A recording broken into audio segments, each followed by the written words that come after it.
Reserve bank of India स्थापित करने में बाबा साहब अम्बेडकर का योगदान था। कितने लोगों को पता है? हिंदू कोड बिल में महिलाओं के लिए इतना बड़ा स्थान देने में बाबा साहब अम्बेडकर का योगदान था। आज हमारे देश के अंदर महिलाओं को जो बराबरी का अधिकार मिला है, उसमें बहुत बड़ा योगदान बाबा साहब अम्बेडकर का है। भारत में किसानों की जो दुर्व्यवस्था थी, किसानों की बदहाली के बारे में आवाज उठाई, उसके बारे में हमारे में से कितने लोगों को पता है? वो इतनी बड़ी हस्ती थे, इतने महान व्यक्ति थे, कहीं ना कहीं उनको एक तरह से दलितों का नेता बना के हमने उनके दायरों को बहुत संकुचित कर दिया।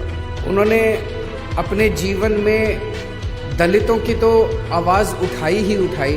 वो खुद उस समाज से आते थे, उन्होंने खुद अपने ज़िंदगी में बहुत संघर्ष किया, लेकिन उन्होंने समाज के हर उस वर्ग की आवाज़ उठाई जो समाज का वर्ग दबा हुआ था, कुचला हुआ था और जो अन्याय झेल रहा था।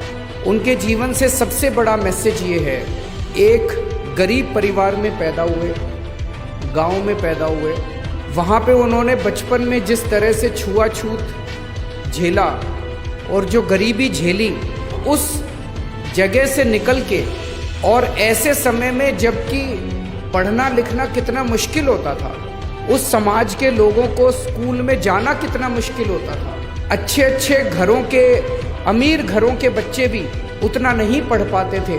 ऐसे में बाबा साहब अम्बेडकर ने इतने गरीब परिवार से निकल के और डबल डॉक्टरेट की डिग्री ली, कोलंबिया यूनिवर्सिटी से पीएचडी की और लंदन स्कूल ऑफ इकोनॉमिक्स से पीएचडी की। मैं समझता हूँ आज की डेट में भी 2019 में कोलंबिया यूनिवर्सिटी से और लंदन स्कूल ऑफ इकोनॉमिक्स से, दोनों से डिग्री लेना, डॉक्टरेट की, पीएचडी की, हर व्यक्ति के बस की बात नहीं है। रिजर्व बैंक ऑफ इंडिया स्थापित करने में बाबा साहब अम्बेडकर का योगदान था। कितने लोगों को पता है? हिंदू कोड बिल में महिलाओं के लिए इतना बड़ा स्थान देने में बाबा साहब अम्बेडकर का योगदान था। आज हमारे देश के अंदर महिलाओं को जो बराबरी का अधिकार मिला है, उसमें बहुत बड़ा योगदान बाबा साहब अम्बेडकर का है। भारत में किसानों की जो दुर्व्यवस्था थी, किसानों के बारे में उन्होंने इतने कदम उठवाए और इतने उन्होंने किसानों की बदहाली के बारे में आवाज़ उठाई, उसके बारे में हमारे में से कितने लोगों को पता है? बाबा साहब अम्बेडकर ने ऐसा संविधान दिया है हमारे देश को।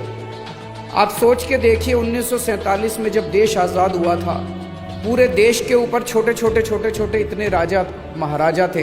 सरदार पटेल ने देश के अंदर घूम घूम के सारे देश को इकट्ठा किया, एक भारत बना।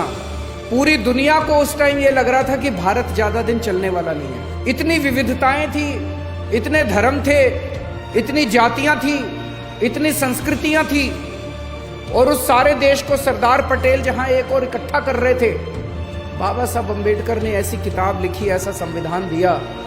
पूरी दुनिया को लग रहा था कि थोड़े दिन के बाद भारत के टुकड़े टुकड़े हो जाएंगे, भारत अलग अलग हो जाएगा, सारे लड़ मरेंगे।